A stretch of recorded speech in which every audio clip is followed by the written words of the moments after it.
Olá, cursistas, seja muito bem-vindo. Meu nome é professor Jardel Batista Soares. É um prazer estar aqui com vocês novamente em nossa segunda aula. Peço que em nossas aulas vocês estejam munidos de papel e caneta para quando surgir alguma dúvida, vocês anotarem e depois postarem no nosso fórum Tiro Dúvidas. Para que tenhamos um bom resultado, será necessária a dedicação de vocês nos estudos e atividades da sala virtual, mas também é muito importante que vocês leiam toda a apostila. Vamos começar? Na aula anterior, trabalhamos com as teorias de Estado.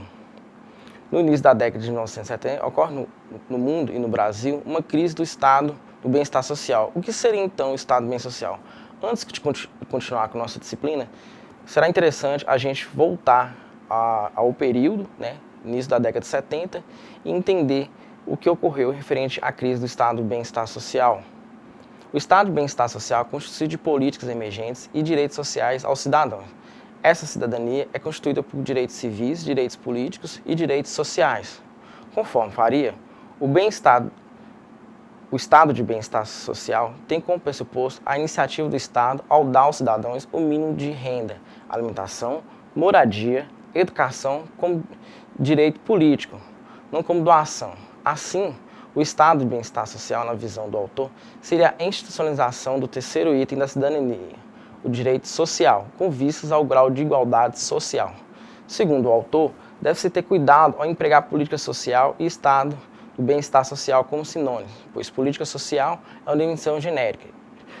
Já o estado de bem-estar social tem pressupostos históricos, pós-Segunda Guerra Mundial, e de política pública realizada por instituições em casos específicos.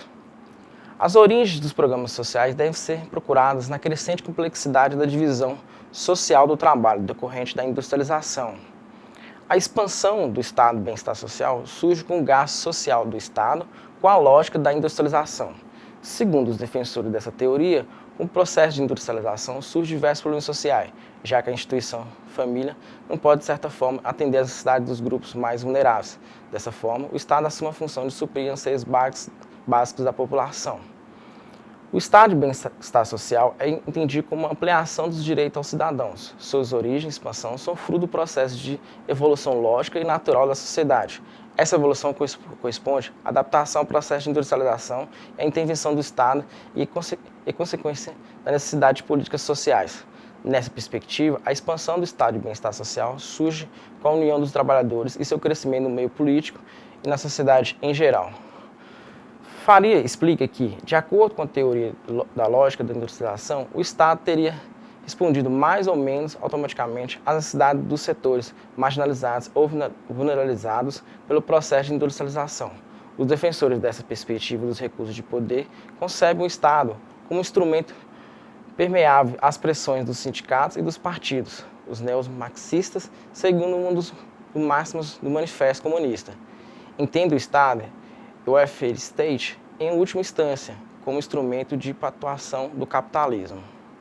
Para Vicente, a crise do petróleo de 1973 a 1979 interferiu de maneira decisiva no desenvolvimento do fim do estado de bem-estar social.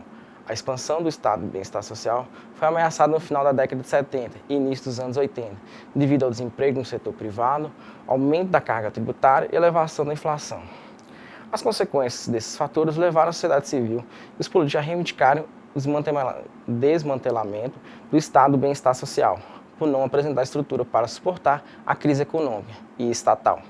Para o autor Vicente, assinala que o estado do bem-estar social apresentou características de péssimo administrador da economia, com reflexos de ineficiência e se tornou desmoralizado.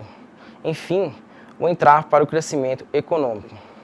O autor pontua que o pensamento contrário ao estado de bem-estar social surgiu com as ideias de que os países ocidentais encontravam-se com problemas com os sindicatos, os trabalhadores, que exigiam aumentos salariais gerais e despesas elevadas. A solução, então, seria a contenção de gastos com bem-estar e a criação de um exército de reserva para mobilizar os sindicatos. Diante desse cenário de restrições de gastos existente em boa parte dos países envolvidos, atribui-se um maior grau de importância e visibilidade às políticas públicas no mundo, em especial no Brasil.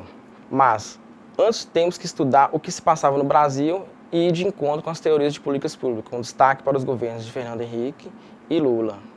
A instabilidade política com a renúncia de Jânio Quadros em agosto de 1961 e a posse de João Goulart somado aos altos índices de inflação e estagnação do crescimento econômico, compuseram o caldo de cultura que alimentou o golpe de Estado de 1964. Nesse período, a gente tem a dominação durante 21 anos dos governos militares. Os governos Costa, de 1967 a 1969, e Silvio e Médici. O período de grande crescimento da economia brasileira, também chamado de milagre econômico brasileiro. O PIB do país cresceu 96%. O regime militar e as reformas de Estado. Nesse período, a gente tem a dominação dos militares durante 21 anos no Brasil. O primeiro governo foi o de Castelo Branco, de 1964 a 1967. Durante o governo, a prioridade do governo de Castelo Branco foi o ajuste das contas públicas e o controle da inflação, que chegava a 80% ao ano. O excesso do déficit público e os reajustes salariais concedidos pelo governo anterior foram identificados como as principais causas do aumento dos preços. Quanto às reformas estruturais, o governo realizou profundas mudanças no sistema tributário, financeiro, trabalhista e previdenciário do país, criação do Fundo de Garantia por Tempo de Serviço. Durante o governo Castelo Branco, o PIB cresceu a uma média anual de 4,2% e a inflação no final do mandato ficou em torno de 40%. A gente percebe aí, né, que a partir do início dos governos militares, aí o referente ao antecessor do presidente repassou um déficit referente aí aos gastos públicos aí por próximo presidente, no caso, o presidente militar. A gente vê aí nesse período aí um avanço aí referente às contas públicas e da inflação. Referente ao governo Geisel, de 1974 a 1979, houve a continuidade ao programa de desenvolvimento econômico dos governos anteriores. O governo não reduziu o volume de investimentos e gastos públicos. Houve o crescimento forçado, trouxe grandes avanços para a economia brasileira, porém com custos que levaram ao desequilíbrio das contas públicas e à disparada da dívida externa. No governo Geisel, o país cresceu 38%, equivalente a uma média de 6% ao ano. A inflação acumulada nos 5 anos foi de 398%, uma média de 38% ao ano. Foi implantado o segundo Plano Nacional de Desenvolvimento. Aí. A gente percebe aí um aumento aí significativo aí da inflação durante o período aí do governo Geisel. Para a ironia da história, o período de maior crescimento da economia brasileira ocorreu em meio ao endurecimento do regime militar em relação às liberdades políticas e de manifestação. Durante os governos Costa, Silvio e Médici, foi realizada a maioria das prisões, torturas e assassinatos de opositores ao regime militar. Durante esse período, a gente pode retomar aí, referente aí a várias perdas de direitos civis durante a ditadura militar, a cassação de mandatos e principalmente aí a perseguição de opositores ao governo, sendo presos, torturados ou então exilados. O governo Figueiredo, que vai de 1979 a 1985, é o período da transição aí, né, para as liberdades aí referente aí a algumas tendências aí, algumas reivindicações aí já da população referente à situação que encontrava o país naquele momento.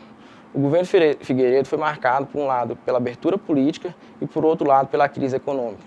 Em 28 de agosto de 1979, o presidente da República assina a Lei 6.683, que concede a anistia a todos que tiveram seus direitos políticos suspensos durante o regime militar. Então, esse governo Figueiredo, a gente tem aí a transição aí, referente aí ao processo aí de anistia, né, referente aos direitos políticos suspensos durante o regime militar. A gente percebe aí uma transição aí para o processo de redemocratização aí do país. Com a lei de anistia, retorna ao país os principais líderes políticos de oposição ao regime militar. Inicia-se um período de reorganização partidária e de construção dos mecanismos de transição para o Estado de Direito, que somente vem se concretizar com a promulgação da nova Constituição, a nossa Constituição de 1988. Como tinha comentado no início da aula, referente à crise do estado de bem-estar social, a gente percebe aí, no final da década de 60 e início da década de 70, uma crise mundial referente ao petróleo. A gente pode ver na tabela 1 o custo da importação de petróleo após as duas crises mundiais. A gente vê referente aí ao consumo, né, e à importação e o preço. A gente percebe aí de 1967 a 1971, houve um aumento do preço aí acima de 100%. De 1,8 em 1967 passou para 34,28 em 1981, um aumento significativo. Referente a despesas com importação, a gente também vê um aumento aí significativo. De 1967, a gente tem aí um aumento de 139, passou para 2.744 milhões. Conforme mostra a tabela 1, as despesas com importação do produto subiram cerca de 75 vezes entre 1967 e 1981 e 4 vezes entre 1974 e 1981. Outro detalhe a ser destacado aí é referente à dívida externa bruta do Brasil, conforme a figura 1. A gente vai ter ali a apresentação ali de 1979, a dívida estava em 55 milhões. Em 1980 a gente já tem a dívida aí em 64 milhões. Se a gente pegar aí já ali mais ou menos em 1983, a gente já tem um aumento para 93 milhões referente à dívida externa bruta do Brasil. Praticamente em um curto período aí de 11, 13, 14 anos, houve um aumento aí de quase 100% do aumento da dívida externa. E é o período referente ao período da ditadura militar. Nesse momento, nesse mesmo período, a dívida externa passou de 52 bilhões para 94 bilhões, um aumento de 42 bilhões ou de 81%.